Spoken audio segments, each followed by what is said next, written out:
and welcome to the March edition of the Meet and Chat with the Professionals, a virtual session organized by the Finance Business Partners. Please kindly signify if you can hear me loud and clear. Yes, we can hear you. Okay, thank you Can very hear you, much. sir.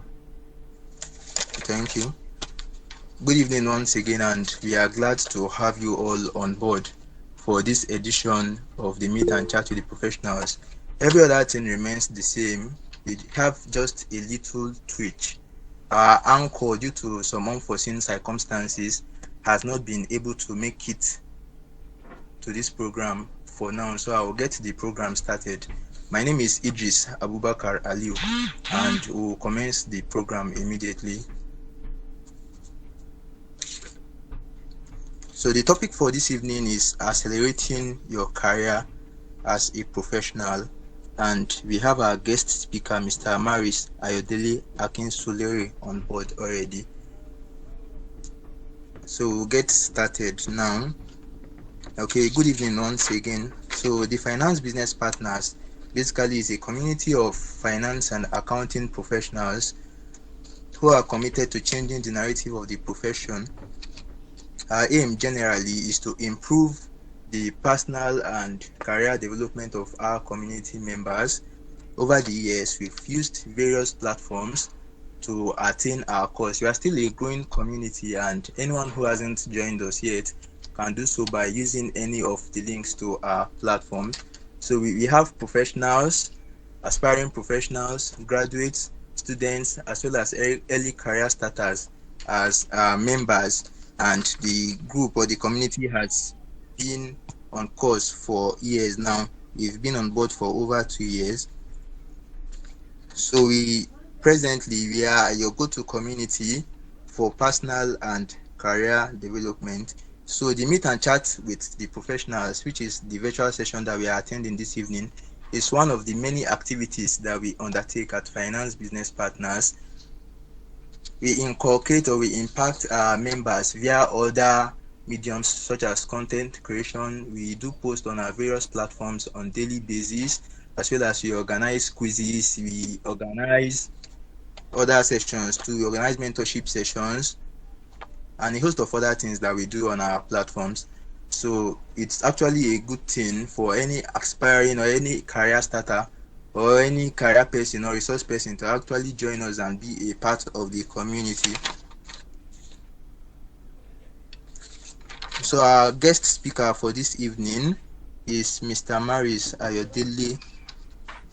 Mr. Maris Ayodele is a resourceful and strategic-minded human resource professional.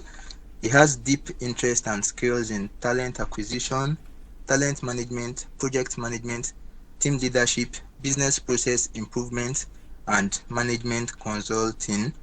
He has strong competence in the design and implementation of assessment and development centers for the purpose of selection, development, and analysis, and milestone promotions that suit organizations' principles, values, and strategic imperatives.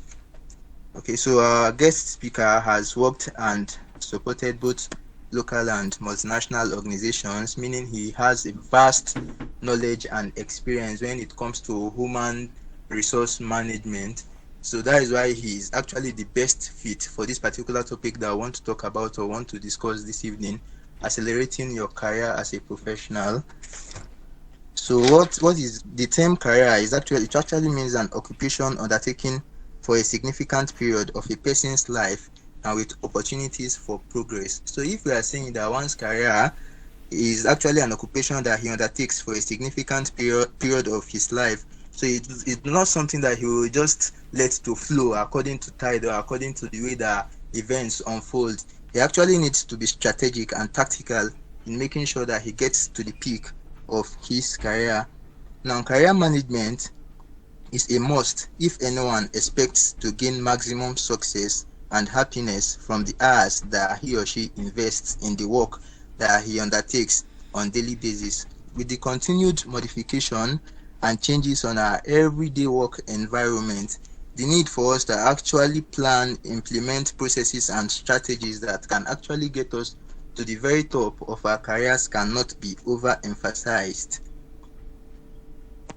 Now, when we talk about career acceleration, it actually means we inculcating mediums, means, and strategies that we can actually use to attain great heights or reach the peak of our careers.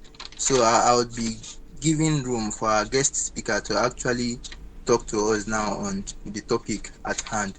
So, Mr. Marius, are you with us, please? Yes, I am. Okay. Good evening, everyone, and it's a joy to be here. Good evening, sir. We are glad to have you on board and want to sincerely thank you and appreciate you for your time and the gesture of speaking to us this evening. We appreciate your time, sir. Thank you very much. Okay, thank you so much, and I'd like to congratulate every one of you on this call this evening. And let me start by also saying that I'll be glad that we take out the sa. Right, my name is simply Maris, and that's how I like to be addressed. Okay, but if you want to be like my mom, call her Yodele. Right, but basically professionally I like to be called Maris, and let's cut out to the sa. Okay. Once again, thanks a lot, Sean, and thanks a lot for standing in for Idris. Even if I had wanted not to be here, right, I'm not sure how I'll be able to survive Idris, right? So his rate of follow-up is unimaginable, right? But I want to thank you. I want to say that I'm glad that you are in a very good hand, and I'm so interested in seeing to how we can elevate ourselves as individual, as a people, as a team. And I'm extremely open to learn from, again, professionals like you, and we can rub mind, we can share ideas and all of that. But this evening I'll be speaking largely from multiple perspectives, right? I'll be speaking as a counselor, right? My background is actually in counseling. I studied counseling in the university, right? And then in the course of my education, there was a particular course I did in the uni, in my 3 level, where I stumbled on what we call occupational counseling. And so from that course, at least I made an A in that course, and that tells you how interested I was, right, to explore the possibility within that particular course. That course opened my mind to HR, okay, and I began to make a lot of research. As at the time I was graduating, 1 year after, I knew exactly what I wanted to do with my life, right? I knew exactly what career I wanted to go into. And I pursued it with everything that I've got. Even when my university offered to have me stay back in the university, I said, no, I can't work in the university, right? I was privileged to serve the University of Ilorin. I could still remember vividly Professor Ishak Uluide, the current registrar of JAMB, gave me and my other colleagues, core members that served, an automatic employment in University of Ilorin. I rejected it. I don't want to be a lecturer. I rather want to stay focused on this area that I was deeply excited about it, and I wanted to pursue it, right? And I took the step at the end of my NYSC, when it was time to go home. The only allowance I had left was 3,000 naira, right? And I choose to invest that in buying a particular book. I still have the book on my shelf. Human Resource Management, Torrington, Hall and Taylor. I bought that book 3,000 naira, Lara Bookshop in Ilorin, right? And that was the only thing I returned home with from NYSC. My life has never remained the same, reading that book back to back. Why do I choose to share this? I choose to share this because so that you can understand that there is nothing that happens to an individual in life that is by chance. And I want to encourage you as a professional, don't leave your career to chance. You need to own it with everything that you've got. Trust me. Your career is not in the hands of your boss. It's not in the hands of anybody you report to at this time. It's not in the hands of your parents. It's not in the hands of friends.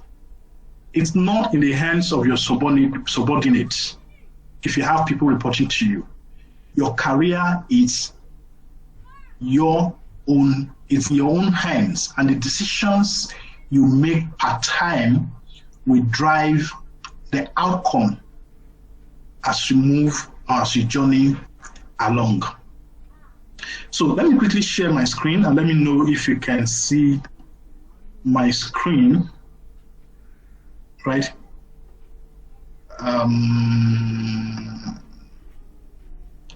Okay.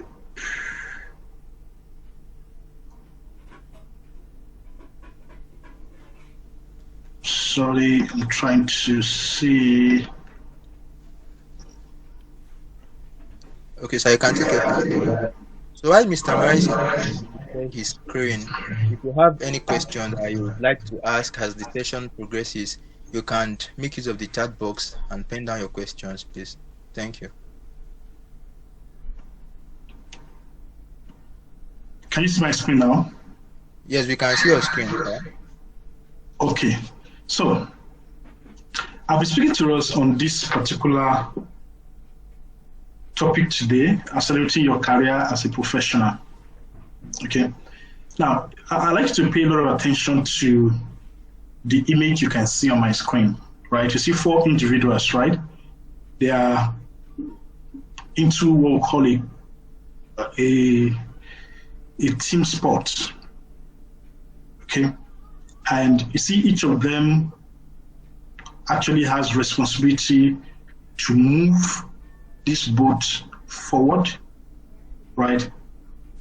Because there is a prize at the end, and they are jointly committed to saying that. In your journey to being a professional, you will be in the same boat with 1 or 2 people or more. Okay. However, the principal responsibility of direction, it's your response. You are the only person that owns it. Why your boss, your subordinates, the environment, your professional association, your team has a role to play. You are the principal actor in the turbulent water that you'll be paddling your career through. Okay? Now, I'll be speaking to us about the 21st century professional. And I say job or career. They are not the same thing. There's a difference between a job and a career. And fair enough, Sean has helped me to define career, so I'm not going to put a lot of emphasis on that. Okay? Reassessing your readiness for the professional role. It's not everybody that is actually ready for the professional role that they're looking forward to. Okay? Then, of course, looking at the skills and competencies of a professional. Then, of course, we speak about the professional outlook and presence, and then I'm happy to take your question. In starting, the 21st century professional, you must first differentiate between what you want. Is it a job you want or a career? A job helps you to feed. A job helps you to put shelter on your head. What jobs basically helps you to meet is the base that Maslow described in terms of those fundamental needs of people and how it affects motivation. Job gives you the lowest level whatsoever that you can imagine. Once you've been able to feed, what's next? But career is a lifelong is a lifelong endeavor whose utmost end is to give you fulfillment. Job don't give you fulfillment. Job only helps you to meet wants. Career helps you to meet needs. Inner needs, not necessarily external needs. Job will help you to meet external needs. Career helps you to meet internal needs for fulfillment, for achievement, for contribution, for impact.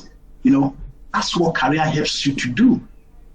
Whereas a job just helps you to meet those external basic needs. Okay, so the 21st century professional has to first differentiate and make a choice between what they want. In my professional career, right, I've interviewed quite a lot of people. I've hired quite a lot of people at different levels: entry level, mid level, C level, CEO, CFO, just name heads of organizations in and out of the country. And I've found that young people are largely driven by jobs and not by career. And so when you accept a role because your focus is external, is external, after a while you become disgruntled. But if you accept a role because of what you envisage, what you plan, because of visioning of where exactly do I see myself in the next 5, 6, 10, 15 years, the difference will be clear.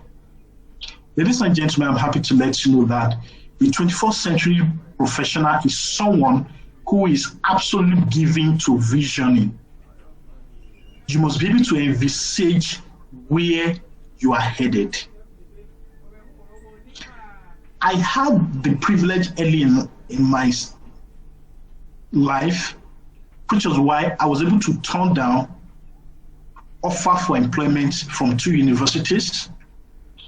I turned down offers from 5 commercial banks in this country. When it was expedient, all my friends then, immediately after the banking consolidation that happens, you remember the banking boom, everybody ran into banking. Before you know it, after 3 months, baby boy flooded everywhere. And was like, Maris, what have you done to yourself? But looking back right now, I'm so proud of the decisions I made. And it came from the point of visioning. So a 21st century professional must be able to visualize where you are going to.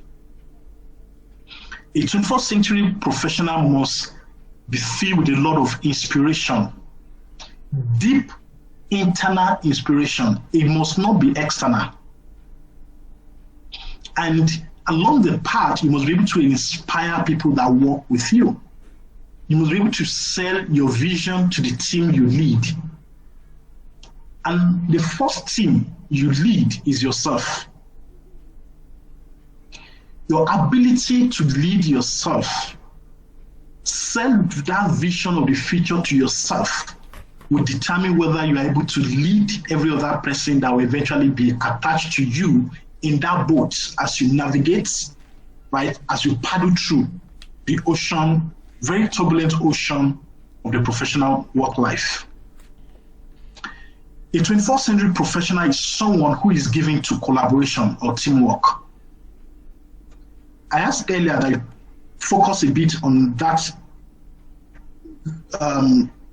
open page, cover page, where the team are paddling.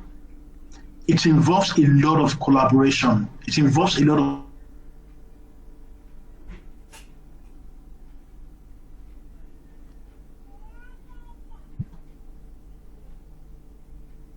right? What happens? If everyone is rolling forward and one person decides to be rolling backward, what happens? You slow down the pace of every other person. You slow down the pace of the boats. Okay? and eventually it becomes difficult for you to win. A 21st century person is a winner. A 21st century professional must aspire to win.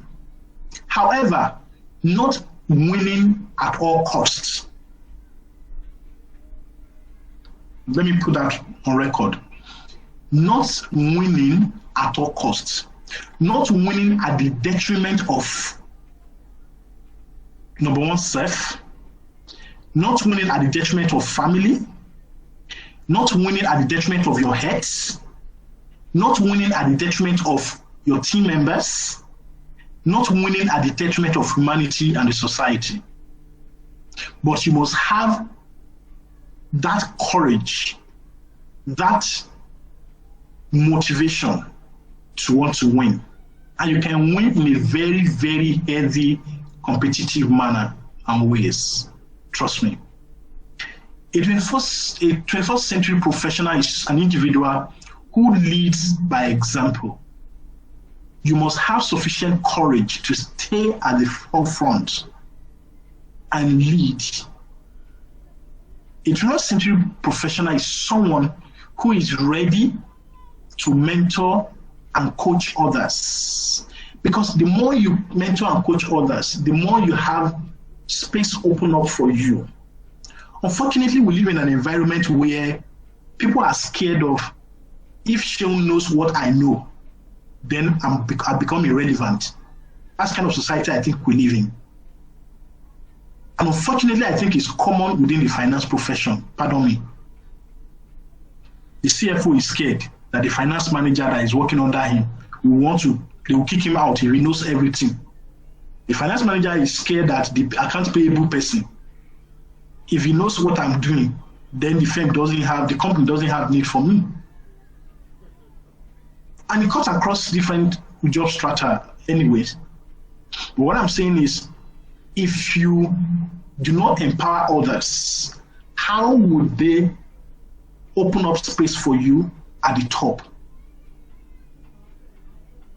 So the 21st century professional should never be conscious of the level they are in right now, but rather by visioning, be conscious of the possibilities that are ahead and where they are going to. Okay? The 21st century professional must be able to motivate everyone around them. Trust me, it's not every time I like to wake up and say I want to go to work. I've been to a point where I feel like I think I'm just tired, I just want to go home. But when I look back at my team, I'm saying, am I ready to expose them to some of these bullets I'm receiving left, right, and center? Right? So the 21st century professional should be ready to motivate. First, internal intrinsic motivation, and then motivate others. Now, it's important that the 21st century professional reassess your readiness for the professional role. I have found that too many people are looking for jobs, but a lot are not really ready for the professional roles that the job will throw at their feet. If you look at the trajectory of the Industrial Revolution, we've moved from the industrial age, move into different layers of improvement that has come.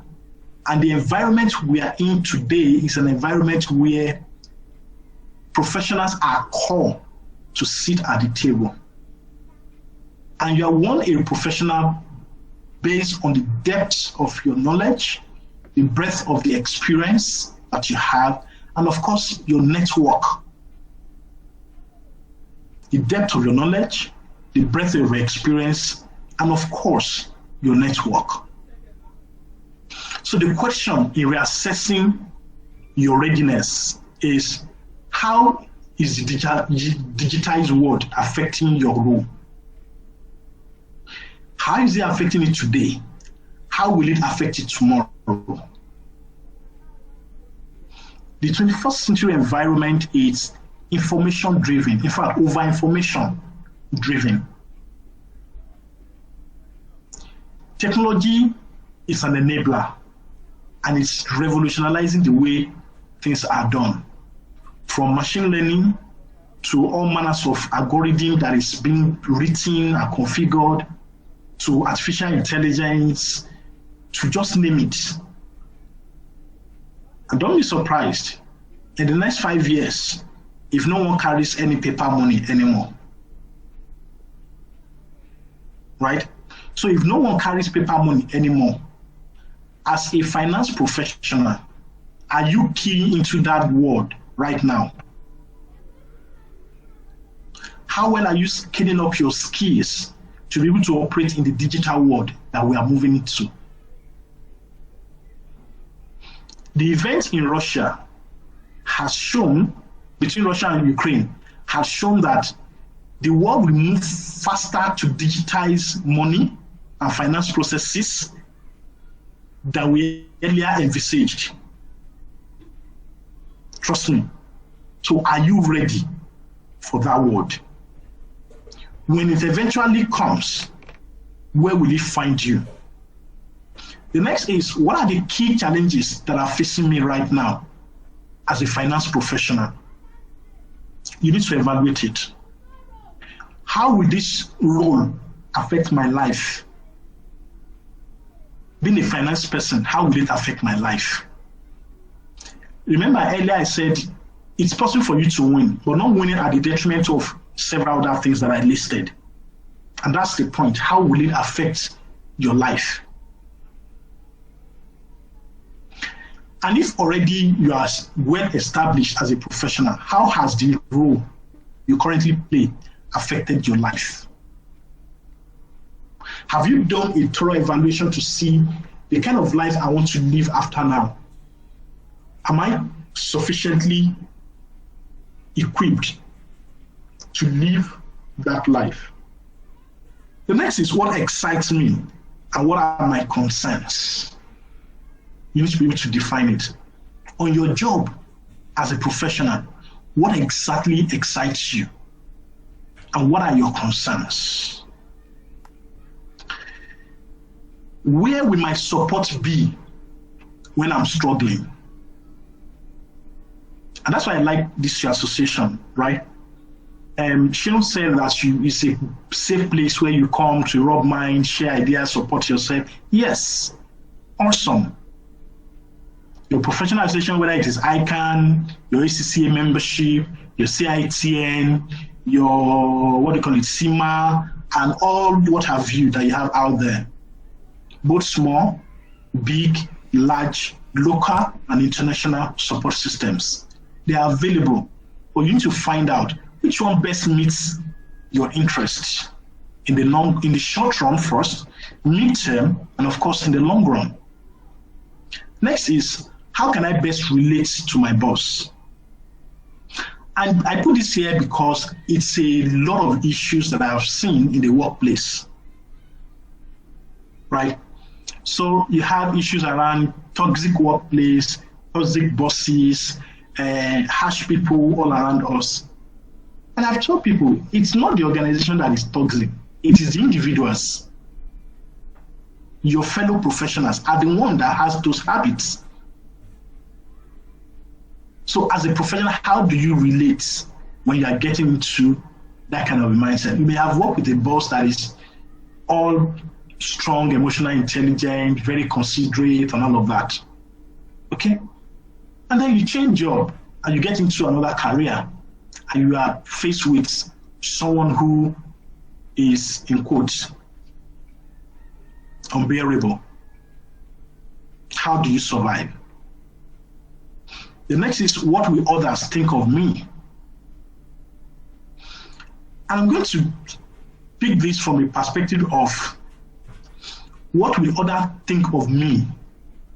It should not be from the perspective of validation from other people, but it should be from the perspective of legacy.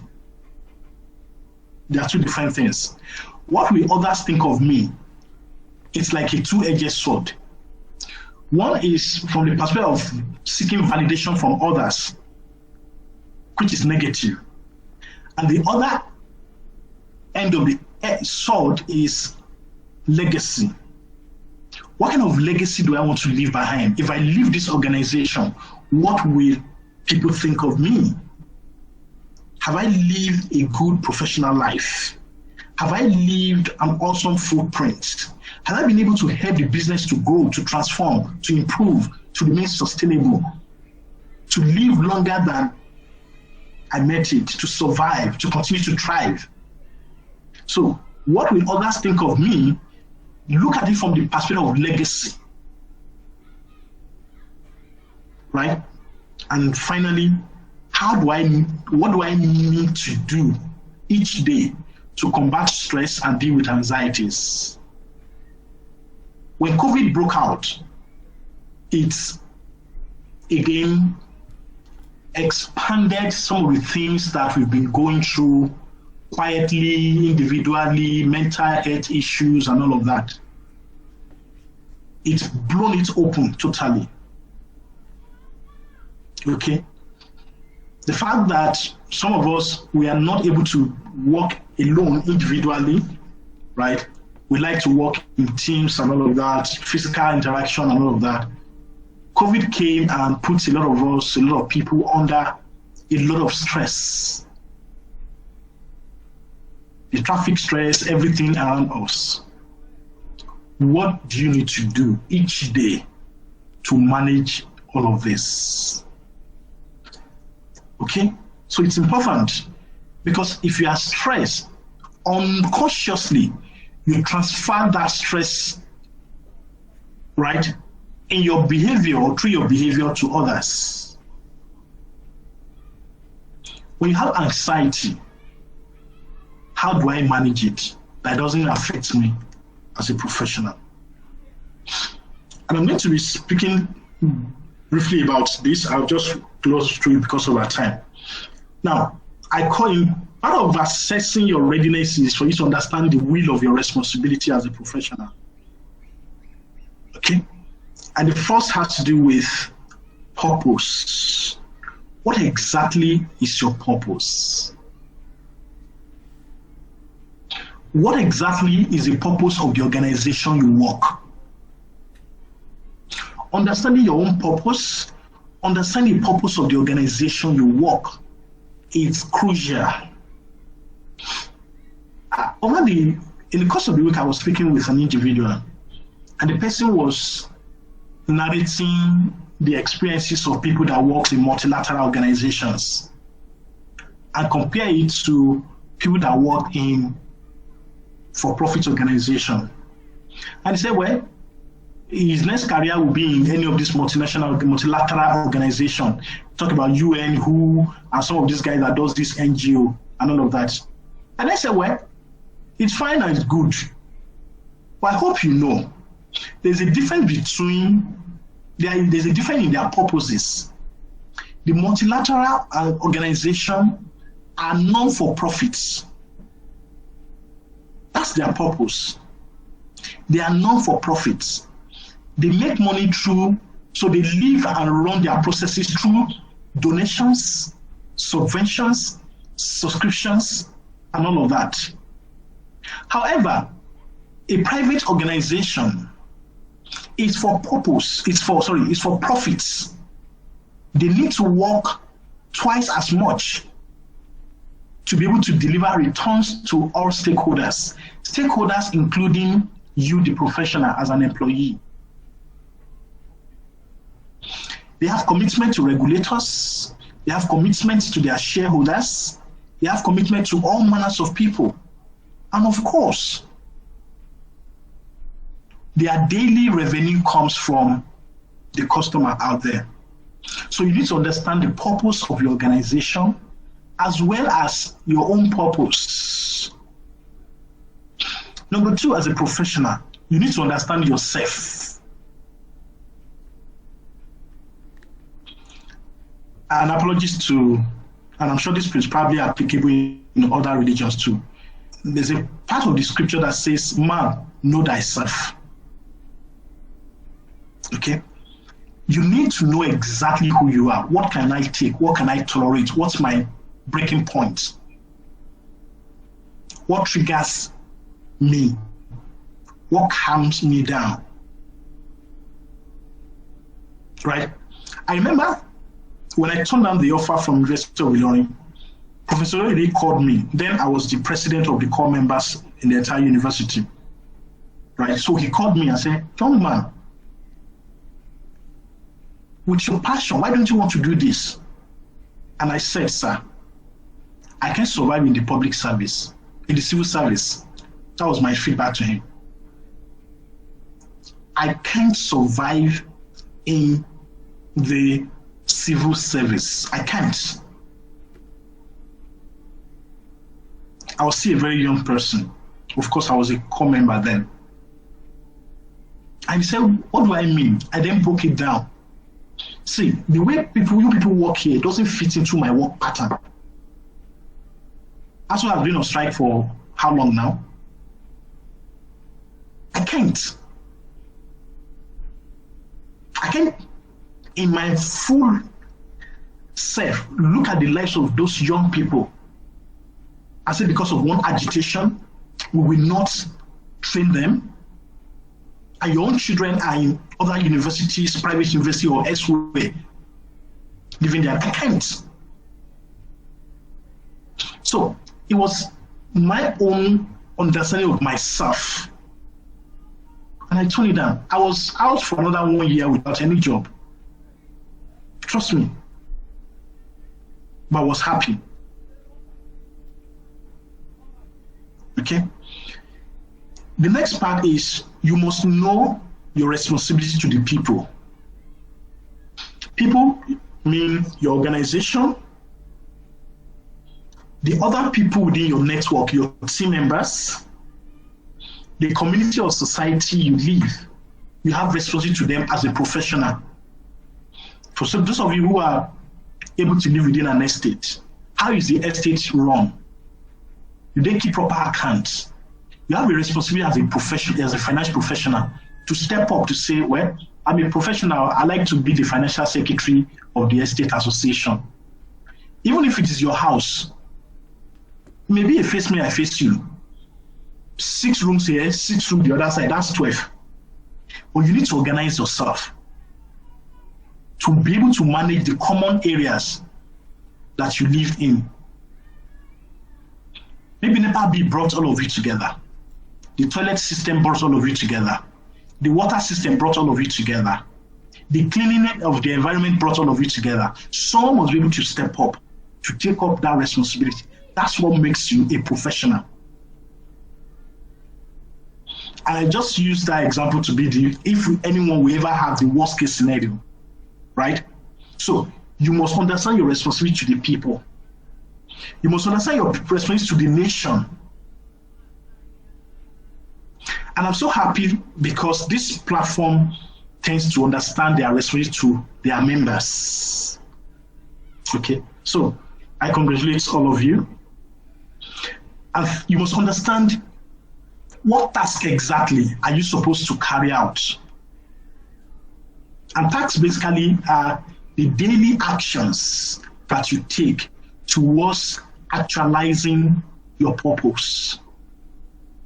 That are the daily actions, the daily steps, conscious steps that you take towards actualizing your purpose, your essence. And finally, you must understand the processes, the procedures, the law, the governance, the regulations that you must navigate through. You know, with accounting right now, you have the Nigerian standard, you have IFRS, and all of those what do you call it? All of the tax regulations, all of the audit regulations, every year now that Nigeria is bringing out a finance bill, right? The finance bill will be submitted with the budget. It means that by next year, what happened in 2022 will be different from what will happen in 2023 in view of the way the finance bill will be captured to be able to support the budget. So as a finance professional, you need to understand what additional tax is my organization going to be paying? Right? Federal government is creating all manners of agencies, all manners of this thing, and they are attaching organization, certain percentage of organization payroll or profits as contributory parties to fund some of those agencies.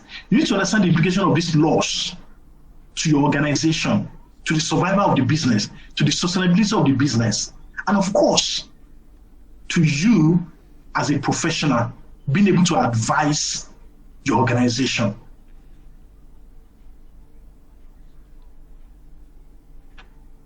So I basically have just explained all of this, so I can skip through it. But basically, to recap, it's saying purpose. What exactly is the mission, vision of your firm, and of course yourself? Okay, what tasks are you supposed to carry out, and all of that? Understanding your time, yourself, the time you have, and all of the experiences that you need to manage. Okay. Now, you must be able to develop yourself as a professional. And this development comes from three perspectives. Number one, from the knowledge perspective. Number two, from the skill perspective. And number three, from the experience perspective. Now, what exactly is it that you need to learn? You must acquire knowledge in your core competence area. You must acquire skills, and you must acquire the right experience. Your school will give you basic, fundamental, university system or polytechnic, whatever you have attended, will give you basic knowledge of the subject domain or discipline. Your professional association, ICANN, ACC, and all of that, will give you both knowledge, right? And because they apply a lot of case studies to their teaching system, you'll be able to acquire certain skills, being able to lay your hands, being able to practically do one or two things, right? And of course, the job gives you that experience. And there are several other experiences in life that you can learn, okay? So, as a professional, you must be able to acquire both technical knowledge about methods, about products, about services of your organization, knowledge, method of accounting, tax method, and all of what have you. I can tell you in the last 6 months, I've been looking for people who have skills in indirect tax. It's been difficult, extremely difficult. So if there is anyone on this call who has skills in indirect taxation, feel free to reach out to me. Okay, but that's just an aside. Now, indirect tax is a bit different from your regular, normal kind of other tax, whether it's company income tax and all of those stuff, right? So you must understand the methods to apply for every case. You must understand the product and services your organization is putting out. And you must also understand yourself that you are a product of your professional association, a product from your family, a product from your nation as a citizen. Okay?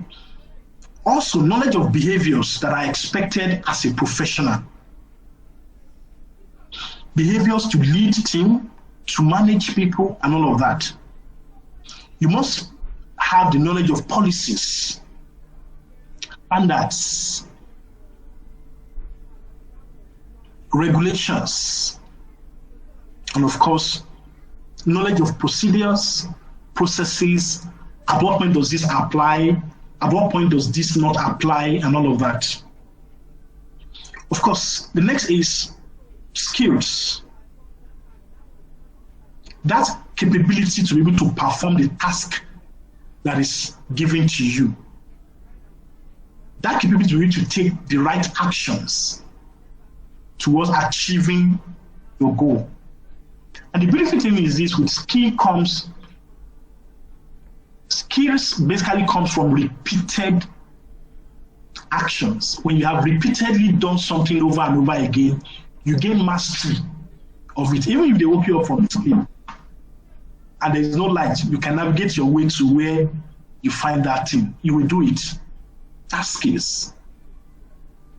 Professionally, we have to develop new skills for the new role, such as technical skills, human relations skills, conceptual skills.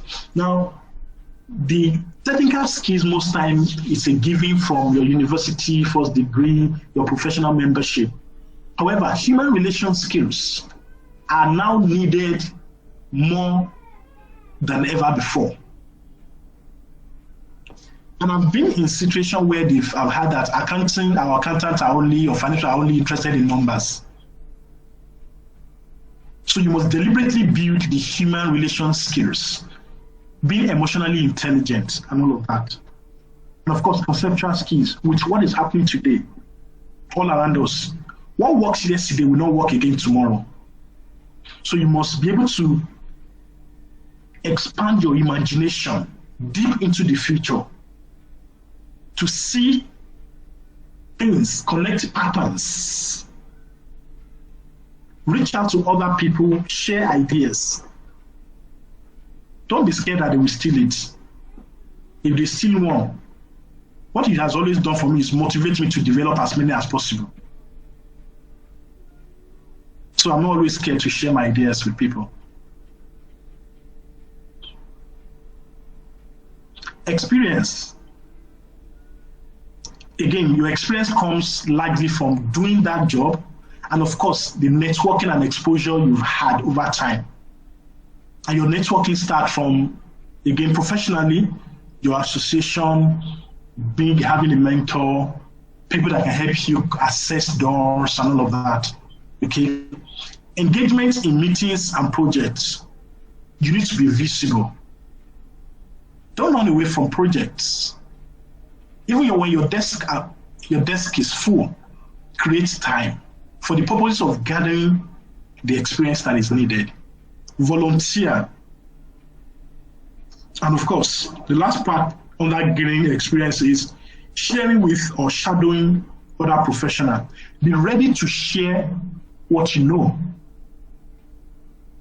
Trust me, it doesn't take away from you. Rather, it cements what you have and open an amazing doors for you. Why it may not be immediate, surely the doors will be open. Trust me. And of course, reaching out to other professionals. Okay? What are the qualities that you must have as a professional? Number one, you must have personal drive. Number two, you must have strong and effective leadership. Number three, your intelligence as a professional. Because it separates you from the pack. Competence, very, very important. And of course, your character. Ladies and gentlemen, I've listed 5 items here. You see this item that is green is where the other 4 sit. Your character is very, very important. Your character is what gives you that reference you need to the top as a professional. When they are discussing behind closed doors, I tell you, every single member in your organization knows who exactly you are. Trust me. From the quality of your work, from the way you carry yourself, from your contribution, right? They know who you are. They know what you stand for. They know what you can take and what you cannot take. So it's important that you invest a lot in building a sustainable, consistent character over time. Right? And as I run to a close, physical skills you must develop as a professional. You must be able to plan ahead. You must be able to motivate people. You must have people management skills. Leadership, very, very important. Entrepreneurship, you must be able to think like a business owner. And finally, you must be able to work well with stakeholders. The final leg of this presentation is, as a professional, there's an outlook and presence you must maintain. You must never appear anyhow, anywhere, no matter what it is. You must be conscious of your professional image. Trust me. It takes a lot. Okay?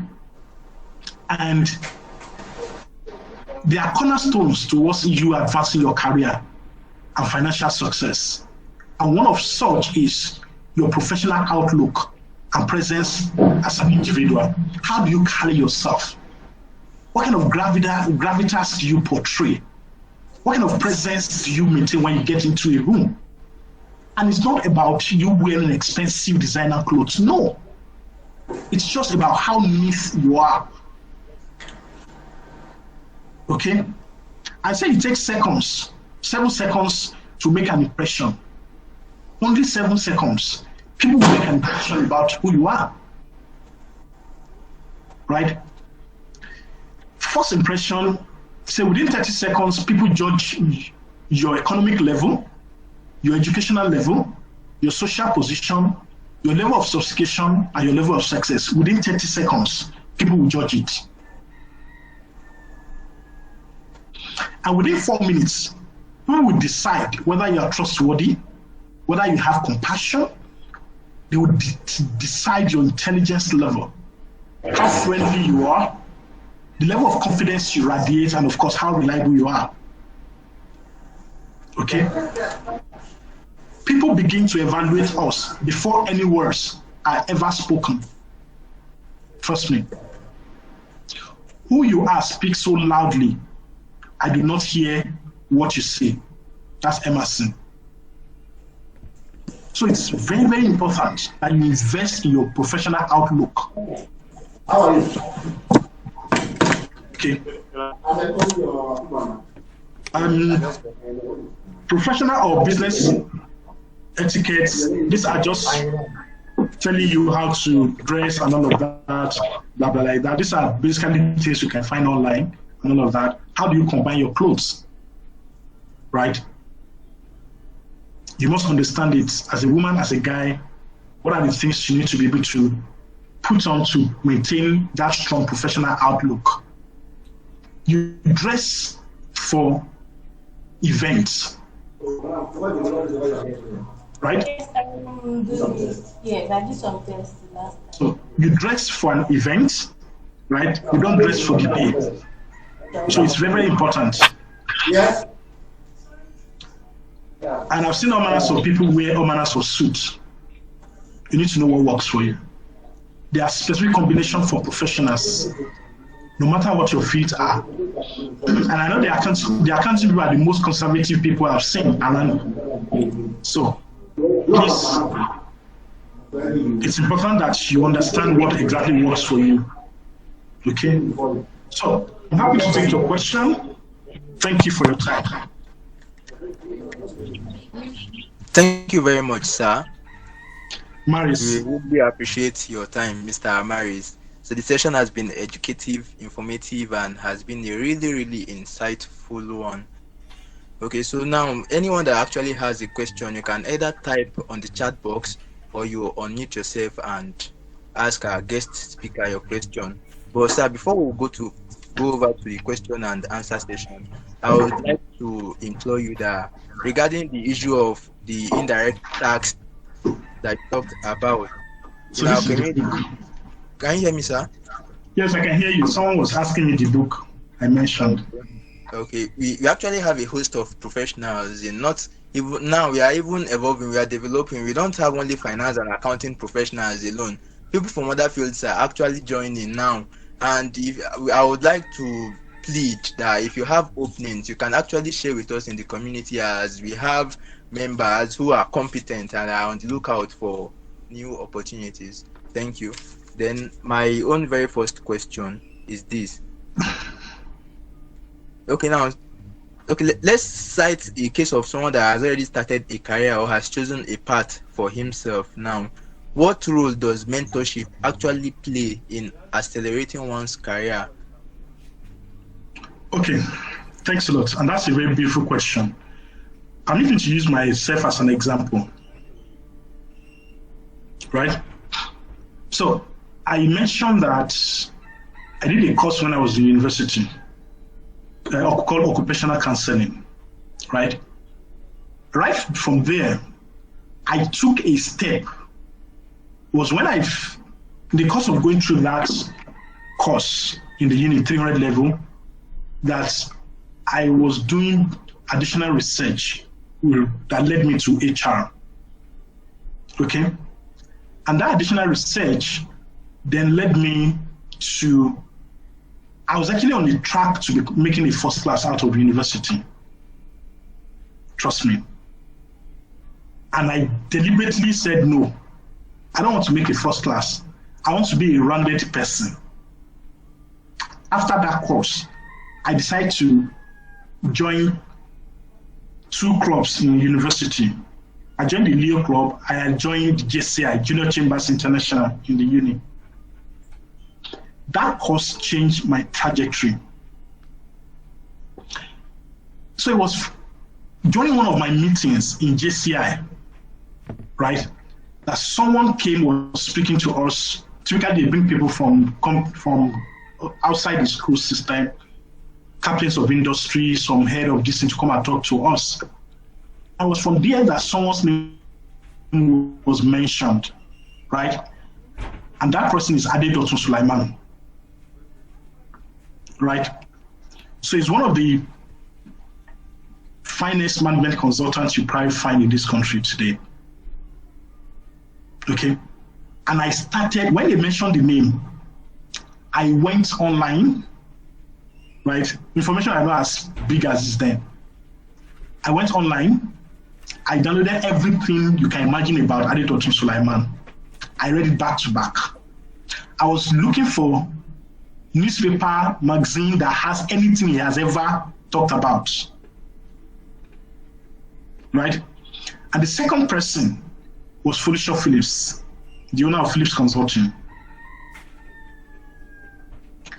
Everything this individual has ever written when I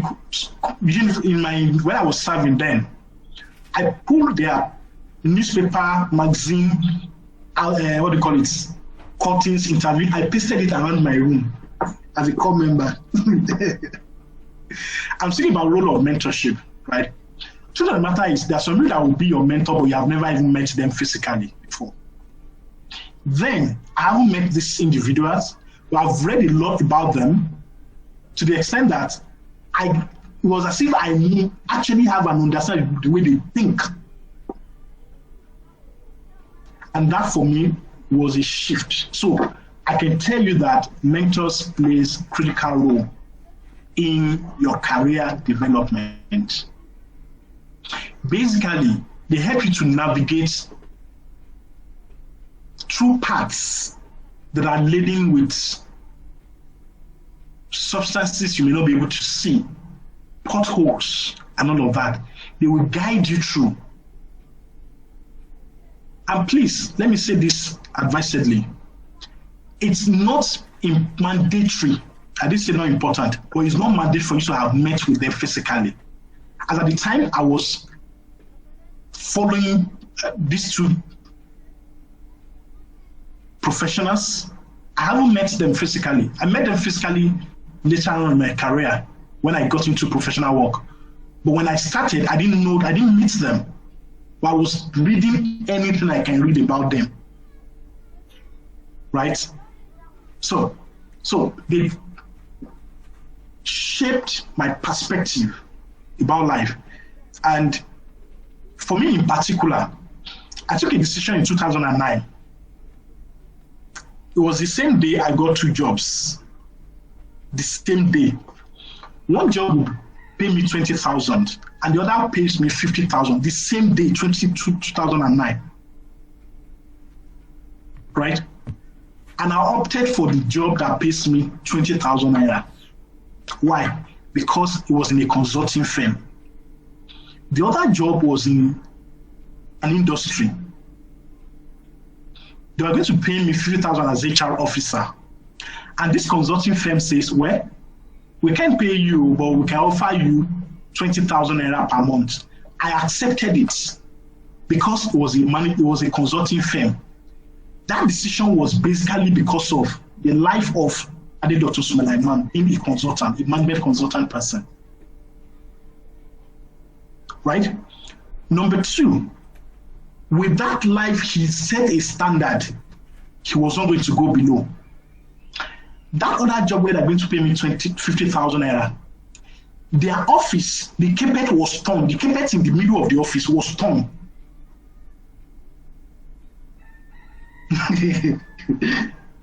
Right? The carpet in the middle of the office was torn. And so, even at that time, I can't imagine myself working in that kind of environment. Torn carpets, public place that everybody comes in to come and. So, what am I saying in essence? My relationship then with these individuals, albeit not physically, helped me to develop certain values. And those values helped me in taking certain decisions that has shaped my career and my life. So, in essence, having a mentor will provide you with information that will help you to take a decision. Now, one thing you need to run away from is this, which is what I have seen a lot in people. Never wanting to be like someone. Choose to be you. However, follow the steps so that you don't fall into pits that they have fallen into. They will help you navigate the pitfalls. They will help to shape your decision making. They are not supposed to make those decisions for you.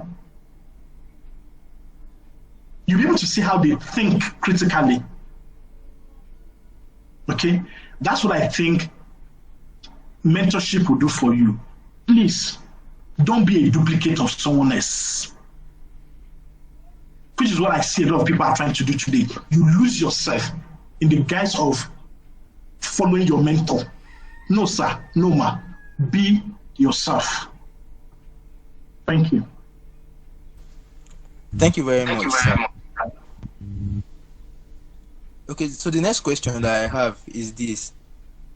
In our quest to accelerate our chosen career paths, what should actually be the limit of performance for us? Okay, during the course of your talk, you talked about maybe bosses and associates holding knowledge and the likes. Now, how do we act now in our daily routine so that it wouldn't be as if we are showing off or trying to outdo our bosses to take over their position?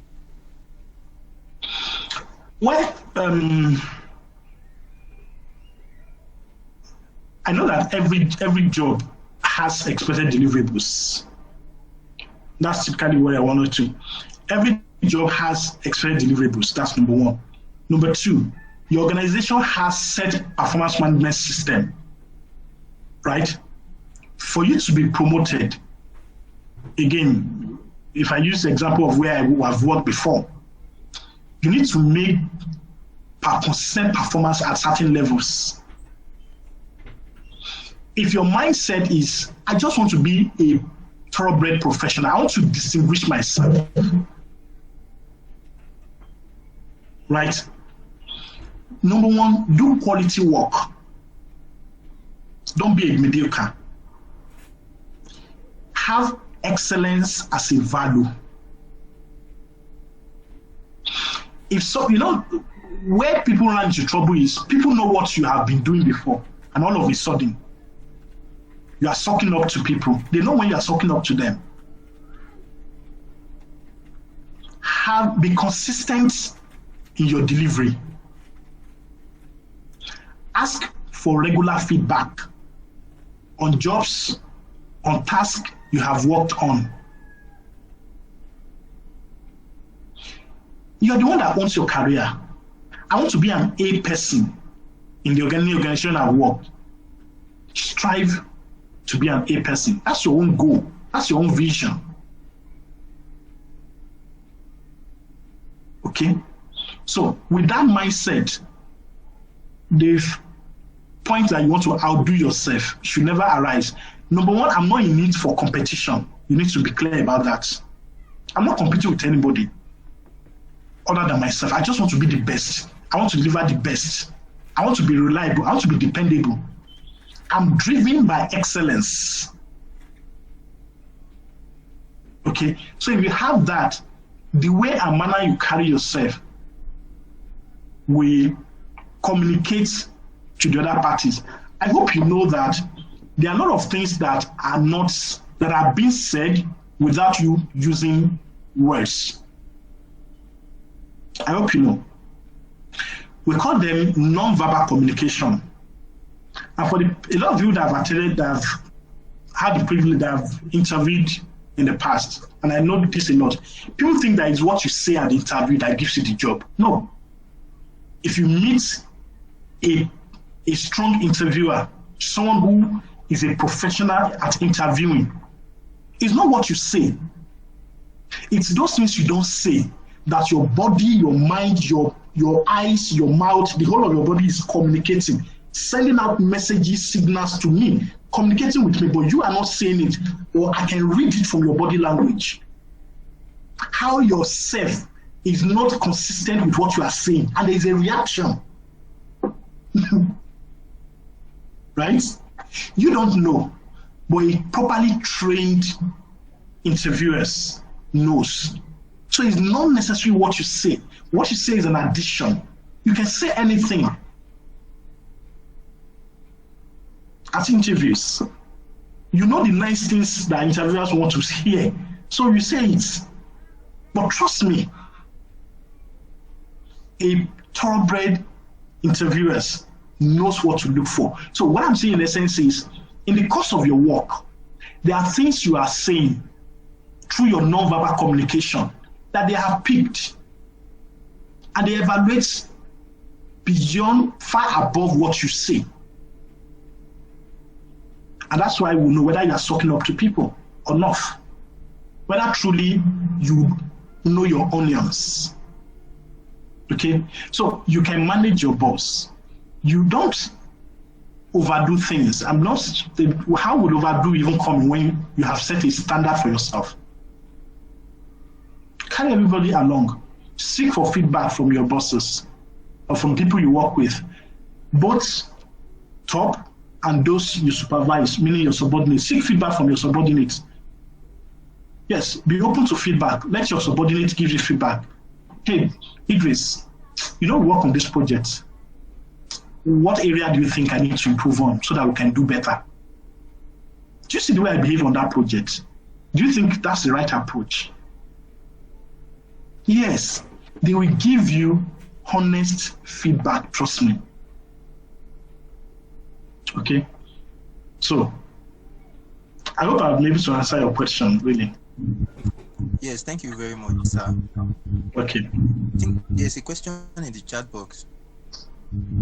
Okay. Okay, so there is one that says, what is the name and the author of the book you mentioned of earlier that you pointed out? So it's Human Resource Management, the 6th edition. Derek Torrington, Laura Hall, and Stephen Taylor. That's the name of the book. Then Omotola said, to join a Big Four firm, what are the key things that we need to be watchful for so that we can stand out in the selection process? Some of us meet the minimum criteria requirement. The challenge is when we apply, we don't get vested, we don't get invited for test or interview. Okay, so basically there are two avenues to be hired into any of the Big Four. Number one, either through the graduate training program at entry level. If you meet the minimum requirement, the common minimum requirement is that you are below 26, you have 2-1 minimum. I know that there are some of the Big Four that are taking 2-2 now, but your 2-2 with additional degree or certification, something like that. In my firm, we take only 2-1 minimum. Then we take O-level, 5 credits, right? Right now, we've adjusted. If you have sitting in your wife, we will accept you like before, okay? And once you've written the test, pass the test, you go through the selection process, assessment center, and you do your partner interview and you are hired. Okay. The other avenue is through the experience hire route. Most of the Big Four firms expect that you have minimum of 3 years experience in cognate area. The challenge is too many people don't have experience in those cognate areas. So when I say cognate area, for instance, if you're a tax professional, focus on your tax and be a tax professional. It's not all because you have studied accounting. That means you have the knowledge. But I'm hiring you as an experienced hire, meaning that you have proper tax experience. Proper tax experience is beyond the fact that you are doing payee. Payee is just an element in the tax that most Big Four firms does. Okay? Then, so if you really want to work in the Big Four, there are some jobs you will not take. Go and start in a proper tax or auditing company.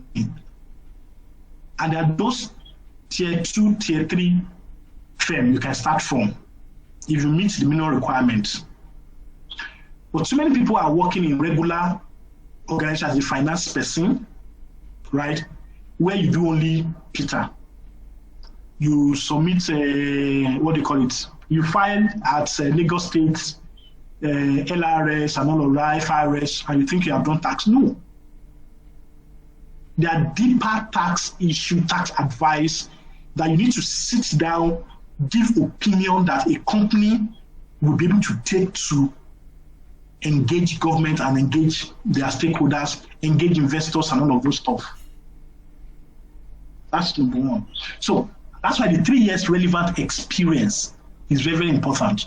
If it's audit, it's beyond the fact that you provide audit support to external auditors. So when we say relevant experience, that's what we mean, that you've been an audit associate, audit trainee somewhere before. So you've actually handled audit work at certain level for about 3 years.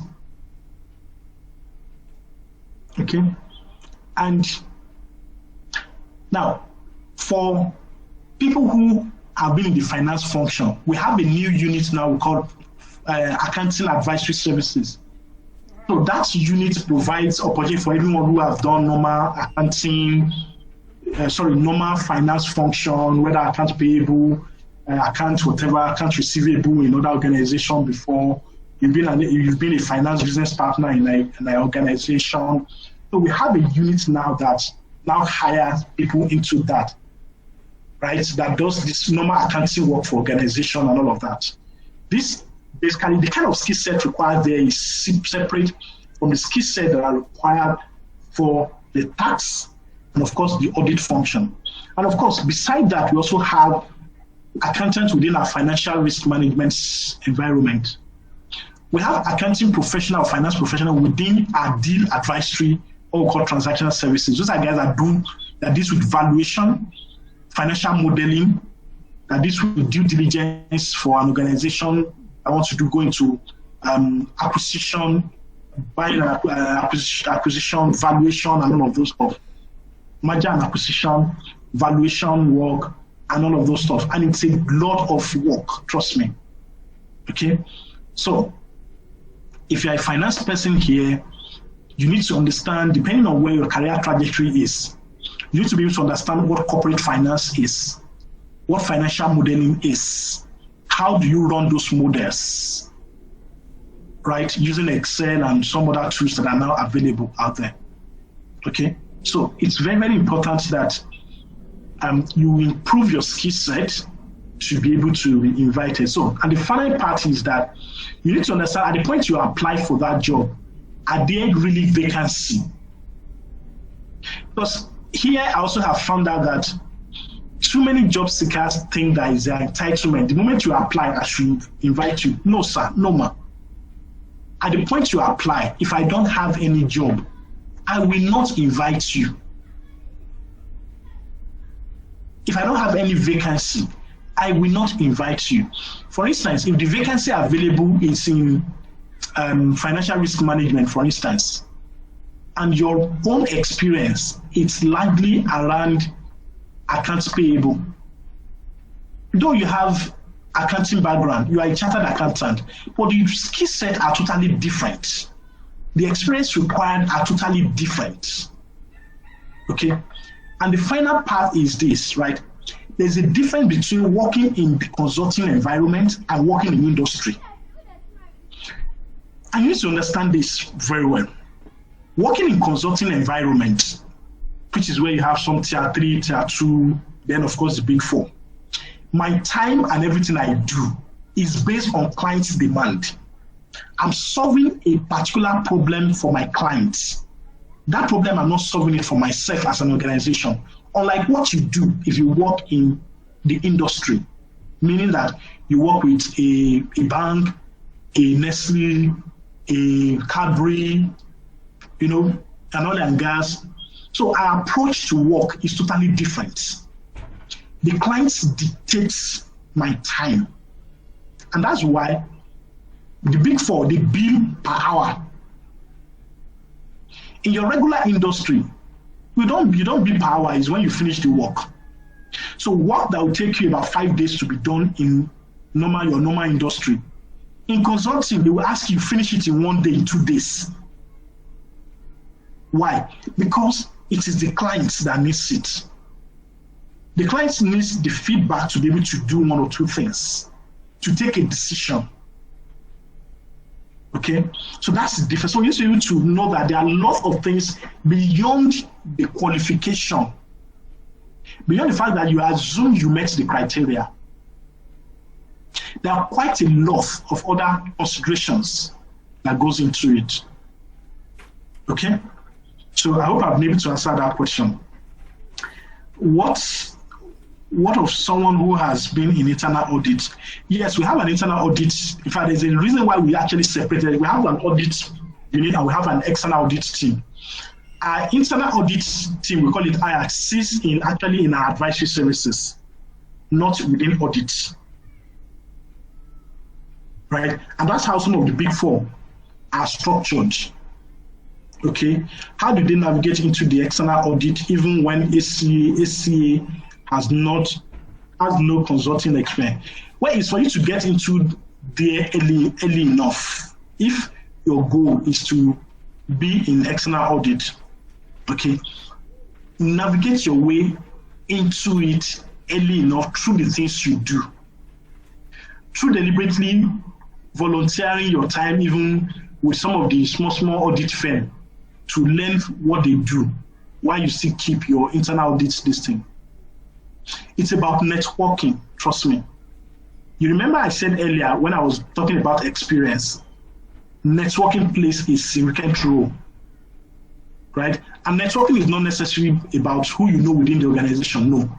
It's about the opportunities you have to be able to gather that experience even before you apply for the job you need. Okay? Someone says, most job openings specify post-NYC experience. How many experiences gained pre-NYC, during NYC itself is relevant business lines? Well, by the law of the country, which is basically what we deal with, right? It's post-NYC experience that we can't. That's our own policy in line with the law. Because that's when you begin to apply, that, for instance, if you look at your NYC certificate, the day you pass out, your NYC certificate has not become operational. If anyone hires you and give you a full-time job, that person actually has committed an offense.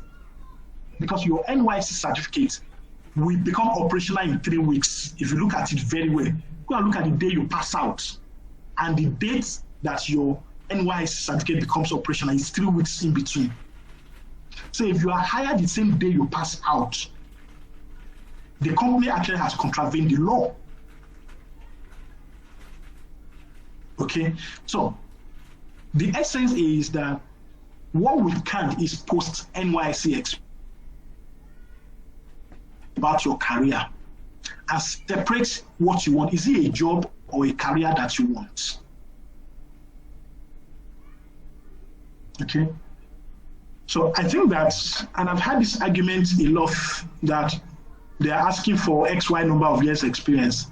How do we get it if we have not even had a job? There are several other ways you can get it. It's about you making your research properly, volunteering. Try and work with some of the small firms. You have an end goal in mind, right? And that's why I spoke about visioning. Okay, where exactly do I want to go to? And then navigate and build the right network at the right time. Then it becomes easier. How can I rekindle my passion towards career growth when there is a decline, or where there is lack of motivation? James, I think that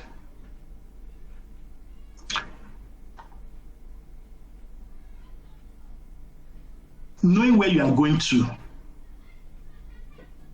and the things that get you angry in your career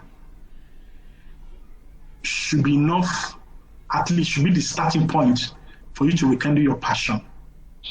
And trust me, when you say something is a passion, it doesn't die. You can only be weary. Because with passion, each time you want to relent, passion will wake you up. So number one is that you need to redefine your passion to say, is this really what I want to do? What kind of fulfillment do I get from doing this thing? Okay? And what kind of legacy do I want to leave?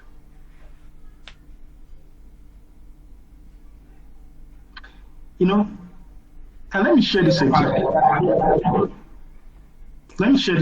Right? One of the things I have found to be very disturbing to me is that most professionals, especially the old generation, were people who are not able to heal themselves. I can say I was so sad the day I heard a particular doyen of an industry in this country, like the children are fighting over the person's will. This is someone that was a colossus, made will for everybody you can think of who is who in this country. Yet he died intestate.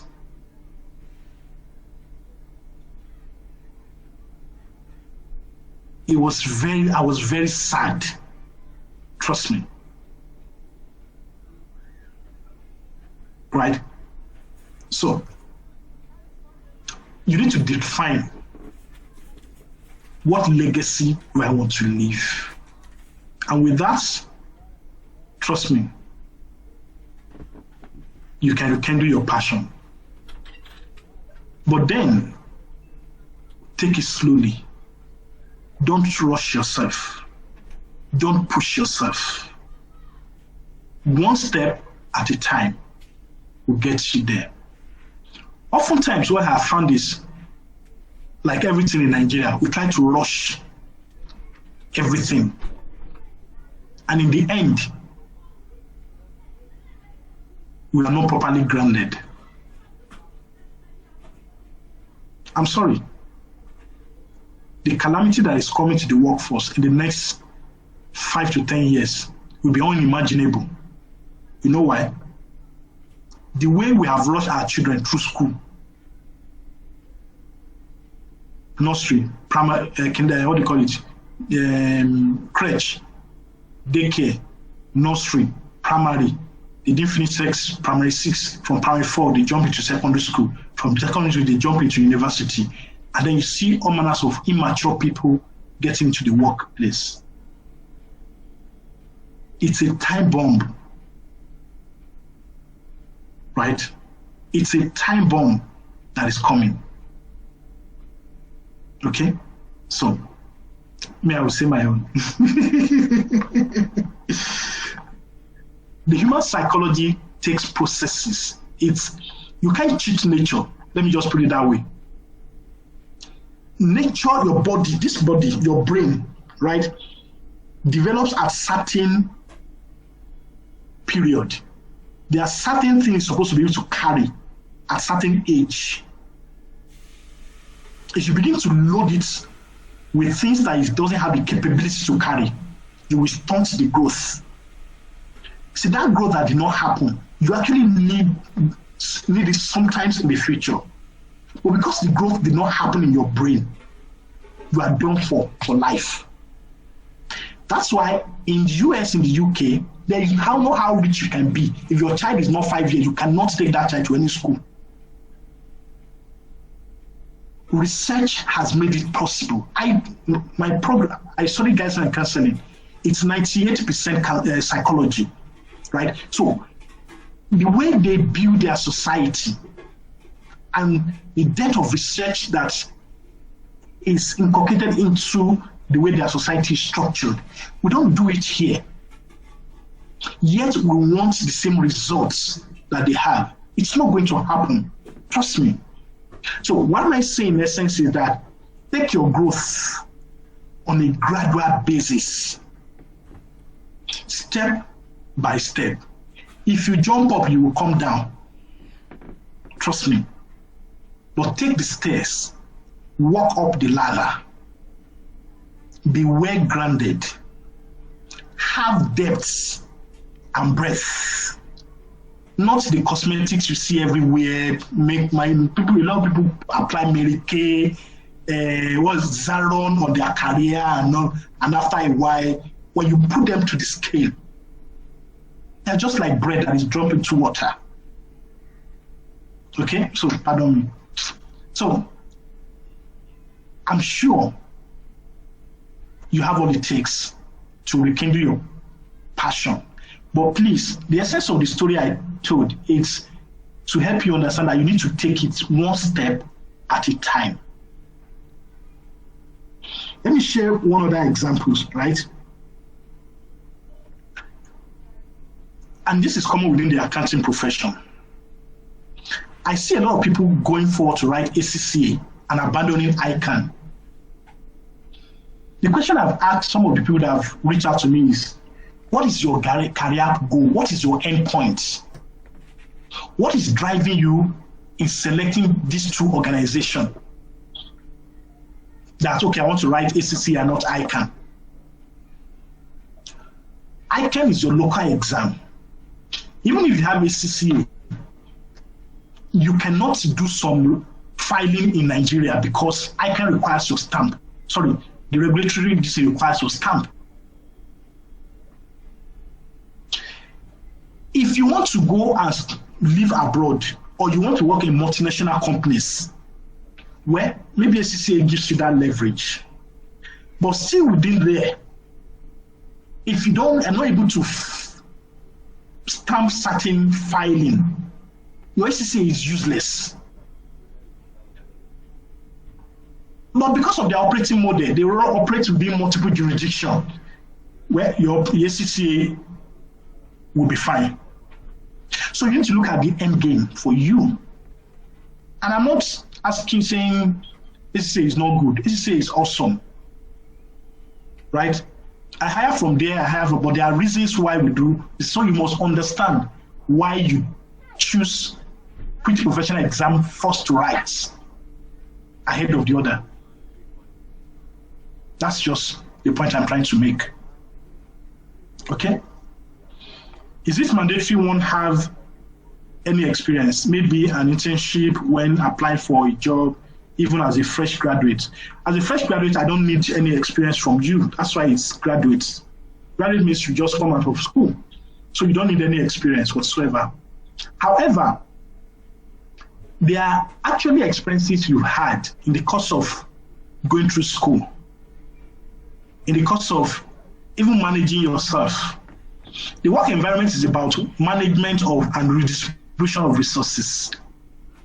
If you can articulate as an example some of the experiences you've had managing yourself, managing your house. I use an example of those that live in Face Me and Face You earlier, right? Even as a graduate, you should be able to step in to bring some orderliness into how people that live and share common environment manage themselves. Right? A lot of you have been in churches, in mosques, offer to be the financial person for them in that group. So that you keep, applying the knowledge you gain from university into there. Some of you did 1 year NYSC, whether it is in a school or is in a whatever. They are valuable experience. I don't need the experience to give you work. But when you are discussing with me at an interview, those are things you could leverage on as something you have done before. It serves you differently. Okay? So,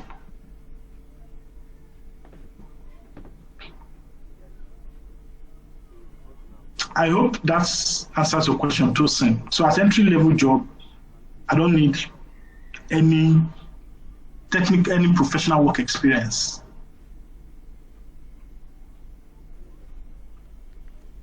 Okay, thank you very much for the insights, sir. In the chat box is from work environment that due to the hoarding of knowledge that we talked about earlier, that some trainees have to go through the hurdle of learning things by themselves, acquiring those knowledge and skills by themselves, rather than learning from associates and the seniors that they've met in those firms. And it kind of hindered the growth of those trainees in most instances. Now, what do you have to say about that, sir? I don't know what that kind of organization is, right? I don't know what that kind of organization is basically, but I know that I work in an organization where, from my consulting days anyway, I've basically been in the consulting environment for my career, right? People are put together in teams. And the team is made up of people from different levels. Okay? So, it's to what extent have you demonstrated openness to even be willing to learn by asking questions? Well, let me start by also saying, or let me make reference to the fact that Stephen Covey says that private victories precede public victory. My contribution to myself, my learning, it's my responsibility, right? And that's why I invest a lot in anything called learning, from books to conferences to all manners of things you can imagine.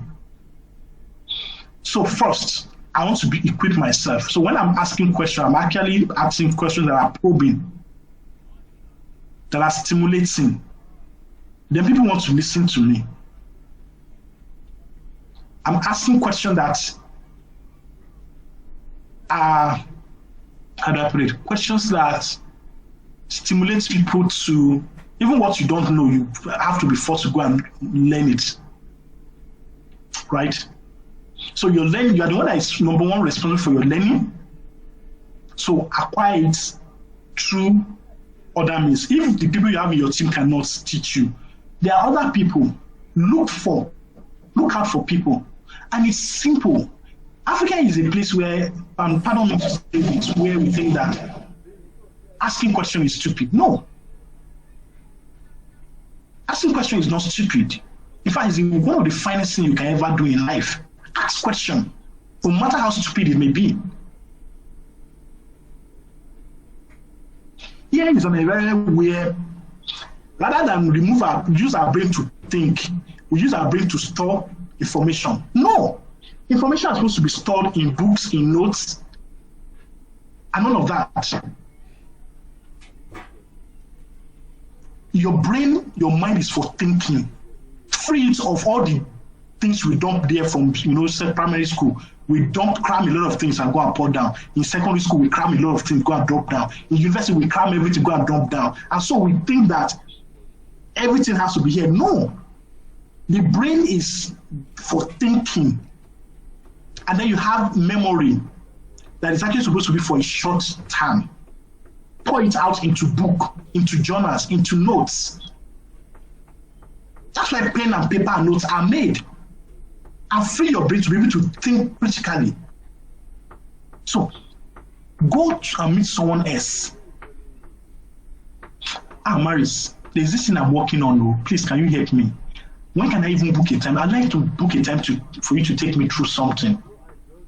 You see, this IFRS 15 is challenging me. Oh, please, can you help me? Can you please take me through it? Trust me, there are 101 persons that are willing, ready, and able to help you. The learning you are looking for must necessarily come from the person that is in your team. That's what I'm saying. It doesn't have to come from within your organization if that is what it takes. Because you know why? Once you know it for life. It cannot be taken away from you. So seek for knowledge anywhere you can find it, in and out of your organization. Again, I know that most organizations has a very robust training and learning system. Explore it. In fact, if you find it is not working, escalate it, raise it with your supervisor.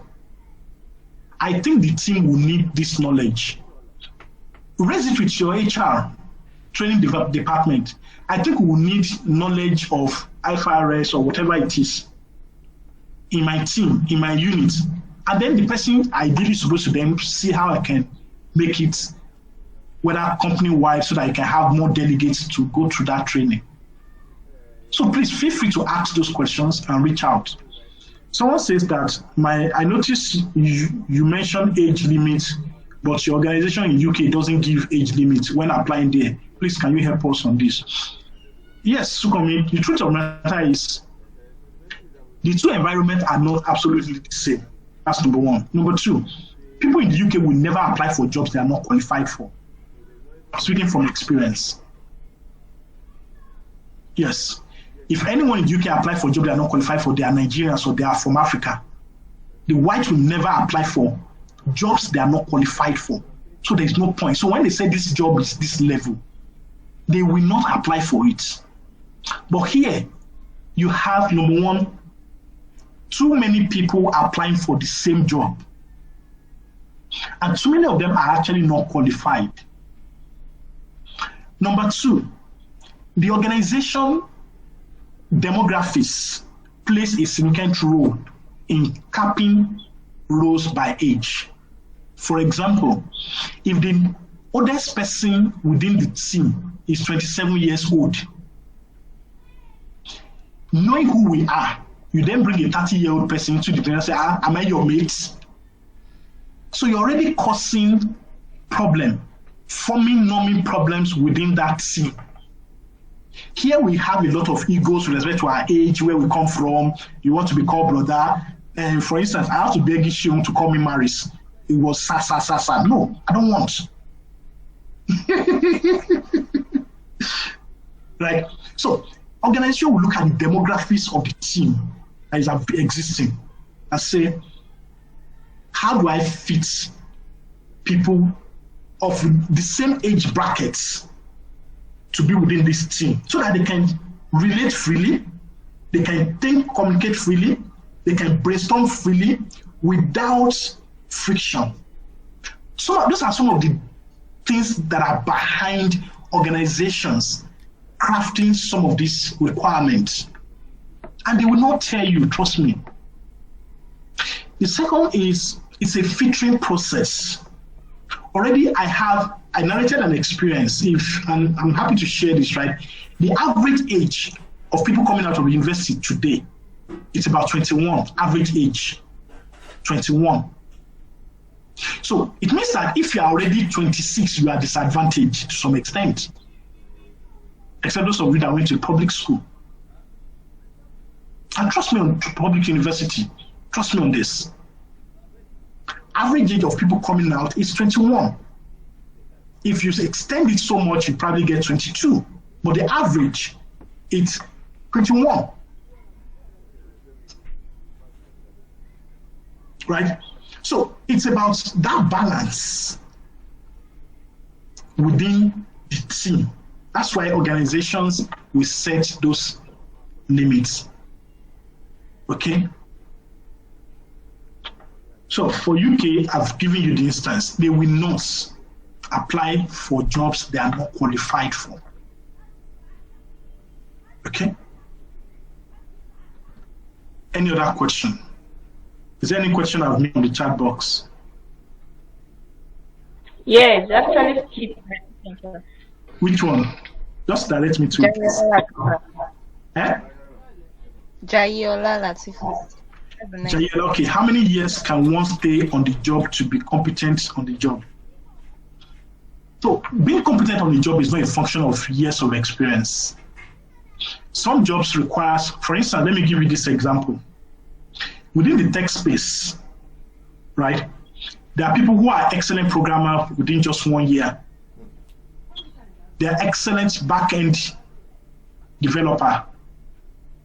They are awesome front-end developers. They are, within 2 years, they are fantastic full stack developers. Okay, so sometimes it's not about the number of years, but about the exposure, the depth of the project you've worked on, the complexities of the project you worked on. Let me also give you this example. If I want to hire an HR officer, right, you may be someone who has 6 years experience in an organization that is just 50. Are you listening to me? Right? I want to hire an HR officer, but you have 6 years experience in an organization that they are just 50. However, my organization is over 1,000.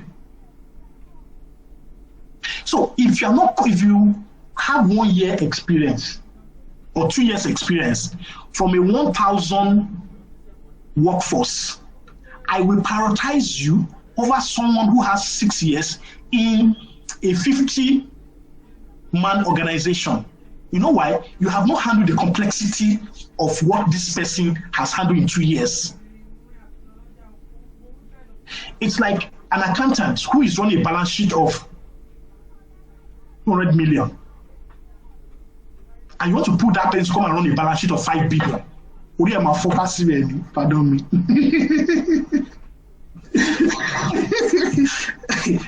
Right? So it's not a function of years, as we just put it, but there is a benchmark for every role you are entering into.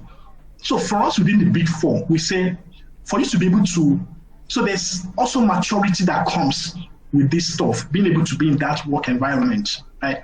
So we say that you should have been able to have, if you have 3 years experience, yes, you actually have matured at a level where we think we can commit certain responsibility to you.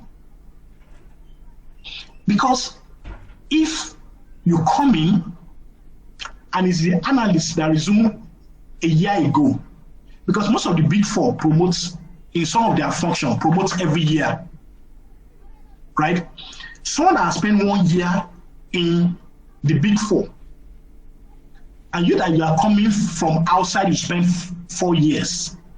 You see that he's 1 year, by the time he's promoted to year 2, what he can do will be most times, because of the consulting experience and attitude he already has, you are still coming to learn the consulting environment. How will you work here? And that's where the difference is. So it's not always what it seems to you out there. Trust me. But we think that with minimum 3 years, yes, you should be able to settle in quickly and adjust as much as possible. So there are scenarios, there are data to drive or that support how some of these decisions are reached. Trust me. It's not that one person just wake up one day and say, well, it has to be this. No. And those things have been taken through a lot of tests.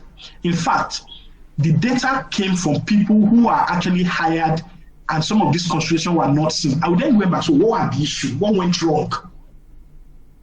And the diagnosis, the outcome of the diagnosis is why people organization would then set some of these criteria. We didn't just wake up to say, no, it has to be this because we hate people. No. Okay. So it's not about 100% about years of experience. That's why I use those two scenarios. So it's about breadth and depth, the capacity, the complexity of what you are coming to do, right? And of course, your maturity the maturity that is required on the job.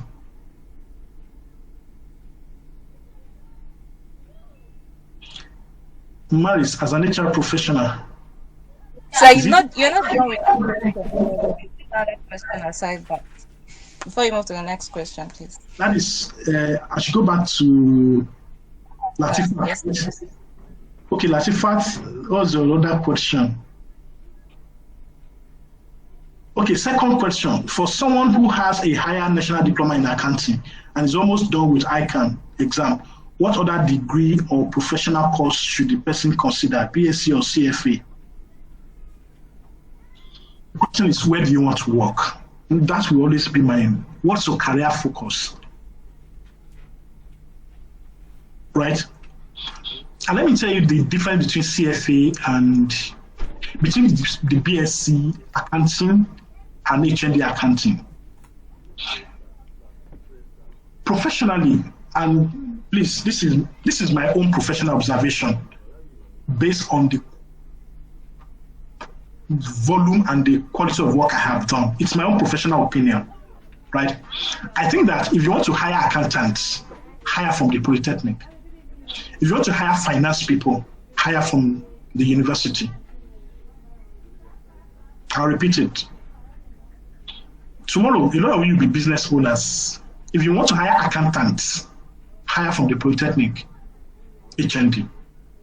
The Polytechnic system equips you with skills, which is actually what the Polytechnic system was designed to do. To make you so grounded, you can grind anything, numbers and everything out, trust me. The university system gives you a lot of theoretical, conceptual things to be able to build models, to be able to look at scenarios, create different scenarios.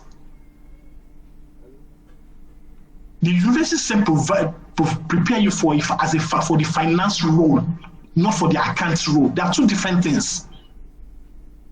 Oftentimes, and this is very sad, that even account professionals are not able to differentiate between this stuff. There are two different roles. If you are an accountant and you want to transition into the finance function, my advice, you want to know it?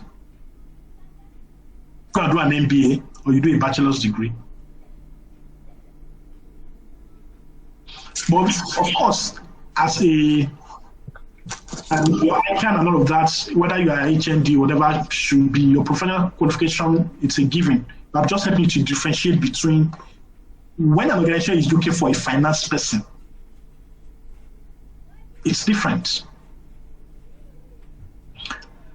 I have seen an individual that works in a multinational all his life. He has only OND. I will not mention the name of the organization. And the person became a CFO. But he has acquired and went for all that several trainings and every manner of thing you can imagine. Right? But then it became difficult for the person to transition to another organization. So he was there and ended his career and moved to become CFO in that same organization. So the organization will send him for courses here and there and all of that stuff. But if you want to transition out to another organization, they have their own requirements and there's nothing you can do about it. If you don't meet it, you don't meet it. It's a baseline. It's a standard. And there is nothing in the world that says two organizations must be the same thing. No. That differentiation has to be there. It's who we are. We know our purpose. We know who we are as an organization. And so we set our own standard. We want to be different. Okay?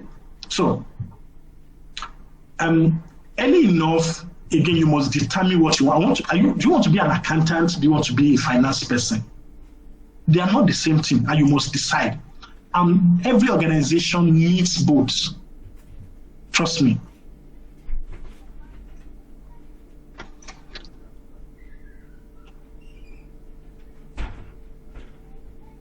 Thank you, sir. I greet you too.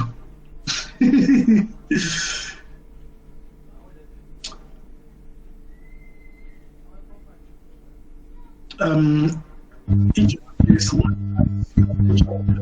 it drives to ask what a candidate is currently earning during an interview.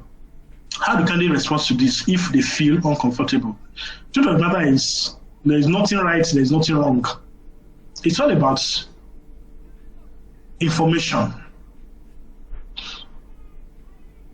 And it will shock you. And sometimes it's funny to me when I interview young people, they say they can't tell me about their pay because they are aggression. I interview CEO, CFO, they are ready to give me their pay slip. I'm saying CEO, CFO, they are ready to give me their pay slip. Yes. Because I need to know what are, so at that level, there are a lot of allowances that are paid to them. I need to know that you really earn these allowances so that you're not just passing a lot of bulk stuff to me. If you're not comfortable, well, tell them you're not comfortable. It's your decision. I will live with it. And we'll take a decision on that basis. And let me put it out there that you are hired for any job. The difference between you, if 3 people apply for a job, they go through interview. The person that becomes successful, the difference is actually in terms of the quality and the volume of the information the person has provided. And like I said, those information are not necessarily verbal, right? Some are non-verbal information. Okay, so what is the deal breaker in it? If I ask you how much you currently earn, number one is for me to know, are you already above my pay band for this role? If I say, okay, well, the budget for this role is 5 million.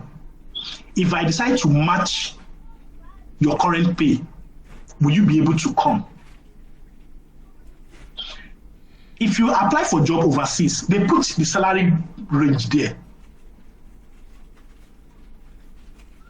They put it there. So you select the one that is totally outside. They won't invite you because already you are outside of it.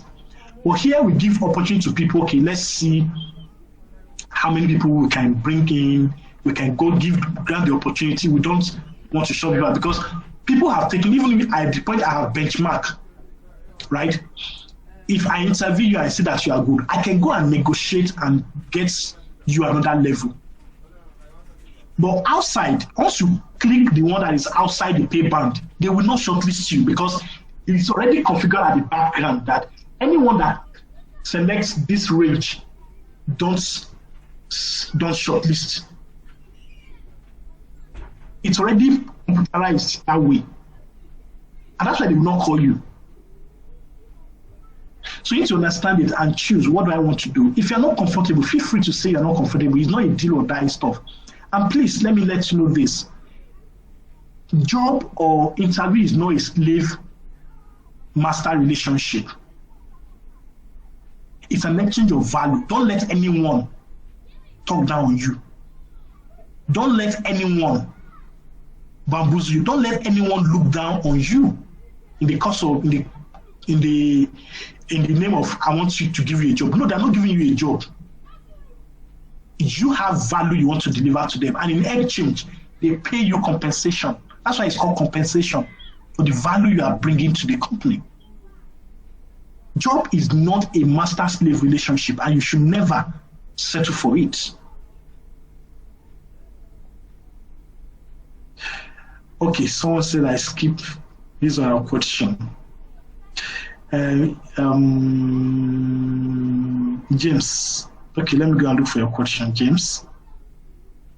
Working a professional career over a certain period of time, like for 5 years or more, what can you advise one should do to propel one to the top of the ladder aside from being an A-getter? Okay.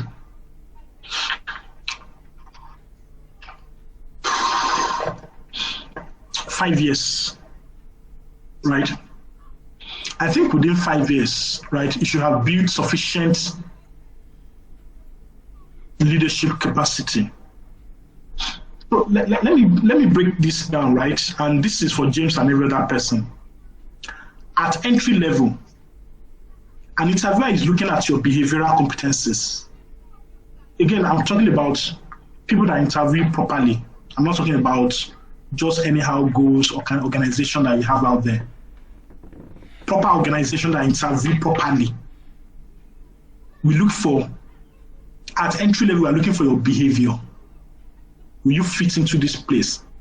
At mid-level, right? So for 5 years experience and above, we are looking at your technical competence. Technical competence. 7 years and above, we are looking at you being able to provide leadership and general business competence. So for someone who at 5 years, you should have built sufficient technical competence on that job that you then need to begin to demonstrate leadership, stroke management, mid-management capabilities.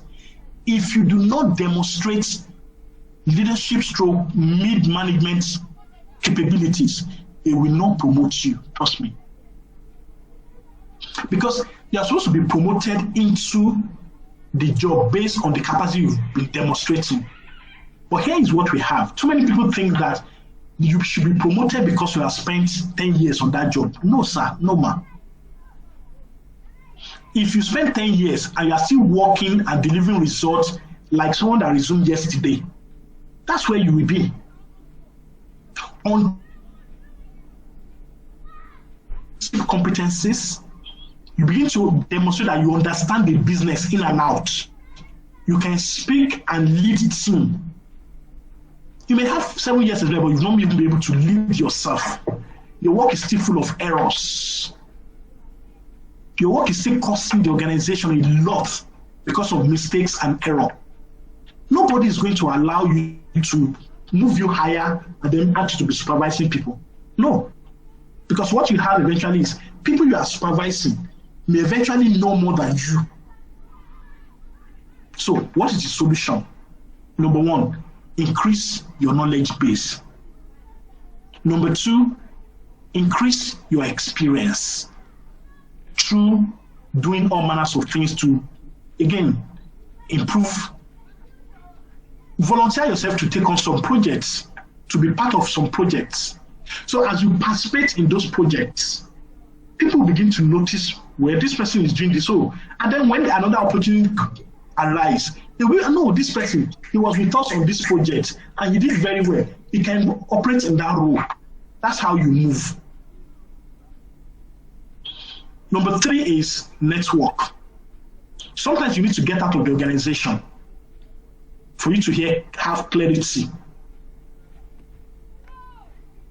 So I think these are the ways I think that you may be able to prepare yourself, right? But in all of this, quality delivery is one sure way to grow in any organization. Do your work so much that it's difficult for anyone to say, no, James, it's not possible, right? I trust that he will deliver to time, deliver to quality, deliver to resource. Okay? I hope that helps.